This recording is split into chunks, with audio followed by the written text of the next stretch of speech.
నేడు క్యాబినెట్లో నిర్ణయం తీసుకునే అవకాశం. సుప్రీంకోర్టు, హైకోర్టు ఆదేశాల నేపథ్యంలో కీలక నిర్ణయాలు. నవంబర్ 20 తర్వాత స్థానిక ఎన్నికలు. స్థానిక సంస్థలకు రాష్ట్ర సర్కారు ఇదివరకే సై అన్నా రిజర్వేషన్లపై వచ్చిన సాంకేతిక ఇబ్బందులతో బ్రేక్ పడింది. అయితే ఇప్పుడు స్థానిక ఎన్నికలు ఎప్పుడు నిర్వహిస్తారని హైకోర్టు ప్రశ్నించిన నేపథ్యంలో గురువారం జరిగే ఇవాళ క్యాబినెట్ భేటీలో కీలక నిర్ణయాలు తీసుకునే అవకాశాలు ఉన్నాయట.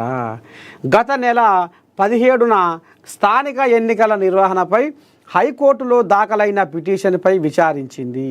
ఈ సందర్భంగా ఎన్నికలు ఎప్పుడు నిర్వహిస్తారని న్యాయస్థానం ప్రశ్నించగా 2 వారాల్లో చెప్తామని ఏజీ ధర్మాసనానికి తెలిపిందట. నవంబర్ 1లోగా ఎన్నికల నిర్వహణ ఎప్పుడనే విషయం కోర్టుకు తెలపాల్సి ఉంది.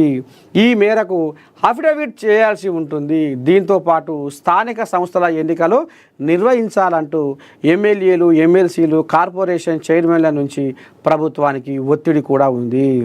గత క్యాబినెట్ సమావేశంలో మెజారిటీ మంత్రులు కూడా స్థానిక ఎన్నికలు త్వరగా నిర్వహిస్తే బాగుంటుందని అభిప్రాయపడ్డారు. ఇగో గిది కథ.